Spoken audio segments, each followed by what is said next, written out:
Hello and welcome in. I'm Lynn from L&J Goods. What an incredible week it's been with that new IOD release. I know. I can't stop talking about it, but I am so excited to share a project with you that I did this past week using some of my own books from my own library and how I covered them using the new IOD Bookish, that incredible mold to create spines for the ends of your books. And I used the new IOD Inlay on the book covers to kind of give that look of those beautiful old antique books. Some of them I have in my collection and I love them.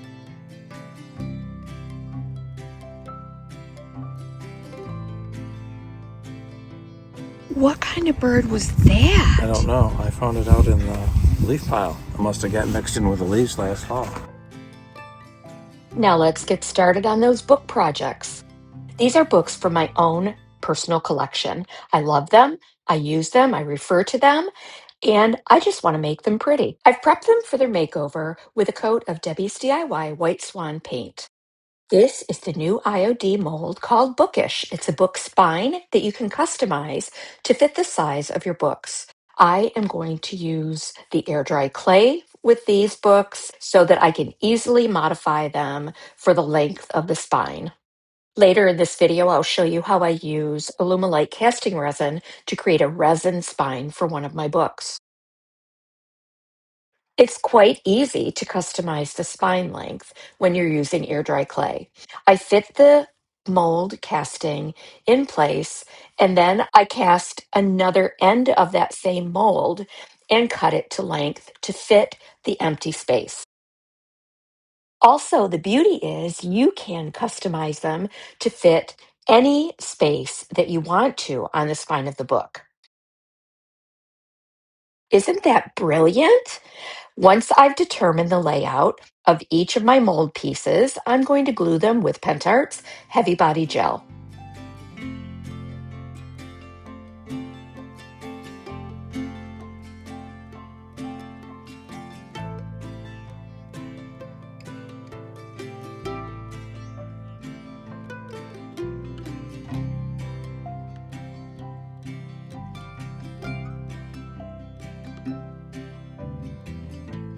Once the castings have been glued in place, I'm giving them a coat of Fusion's Snowdrop paint. I want to use this paint with a built-in top coat so that I can easily apply a glaze over it later. Ah, Alfred O. Peats, how do I love thee? Let me count the ways.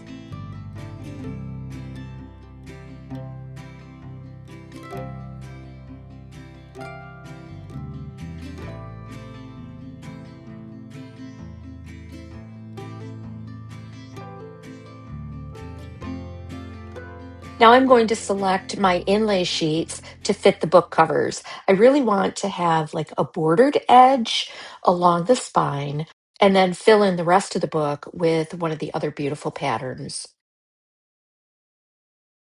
Once I've determined the sizing and the layout for each of my books, I cut the inlay sheets to size.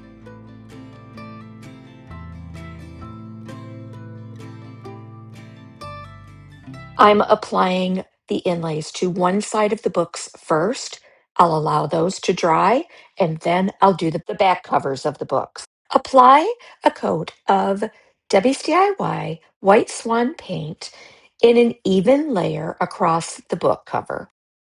While the paint is wet, apply the inlay face down into the wet paint. First, I like to mist the back of the inlay sheet with a fine mist of water to get those paint pigments starting to activate. Then apply the inlay pigment side down into that wet paint. You can use the IOD Brayer, or you can use a piece of cellophane or a damp paper towel to make sure that you have complete adhesion and that that paper is embedded right into the paint. I mist it again and then take a paper towel to remove any excess moisture. Allow the inlays to dry completely. Once that paint and inlay have dried It could be a day, it could be a few hours, it could be a month. It's time to remove the inlay sheet. Mist it again with water or apply a gentle compress of wet paper towel to loosen the inlay sheet and then gently pull it back to reveal all of that incredible inlay goodness. Once the front covers are done of my book, I'm going to flip them over to do the back covers. The paint pigments can be reactivated with water or any type of moisture.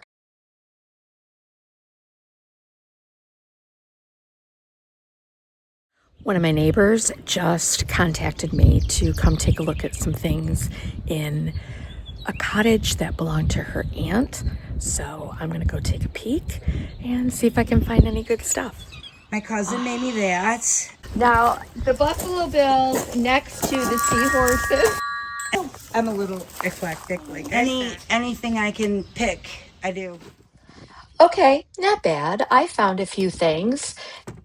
Oh my goodness, look at these lovely little dog planters, these tiny tins. Some original artwork. We'll need to pop those out of these frames and put them in some antique gold frames. And a few other things that I found this week. Look at that Bible book box. I think this could be transformed into something with the new IOD stuff. And of course, I always love a little old toolbox. Oh, and check out this cubby box. It's awesome. So once they have dried and you have loosened them from your surface, you'll want to seal those pigments in place before applying your final finish coat. I use Pentart's Varnish Mist. It's non-aerosol, just a few pumps will cover your project and prepare you for the glazes that we'll be applying next. I love to use a mix of Pentart's Umber Antique Gel and Fusion's Antiquing Glaze. Mix them together on your palette with a very wet brush and apply a generous layer over your sealed IOD inlay.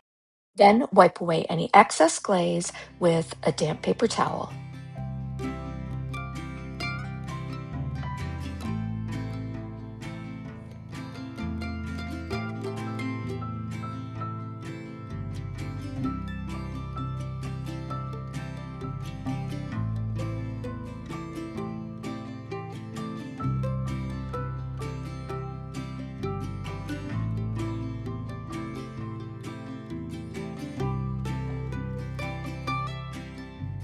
Now it's time to embellish each of my books. I'm using the new Connoisseur's Library stamp set from IOD.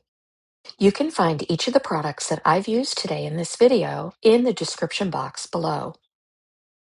We've provided some handy links so that you can get a closer look at each of the things that I've used. For the last project, I'm using a poured resin book spine. I love the way these paint inlays can look completely different on different colors. For this last covered book project, I'm using Debi's DIY Bohemian Blue. Just follow the same steps. Mist the IOD paint inlay on the back, apply it into the wet medium, and let it dry, then pull it away to reveal the inlay pigments. Then seal those pigments in place with Pentart's Varnish Mist. And then I embellished my book with IOD's Gilded Transfer Athenium.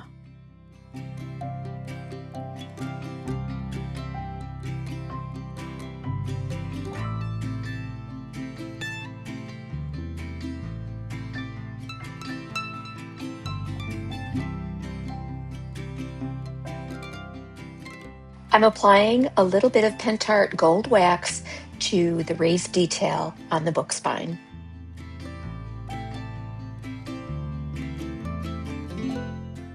Thanks for hanging out with us today here at L&J Goods. I hope that you were inspired by the projects that I've shared and that you'll find ways to use these beautiful new IOD products.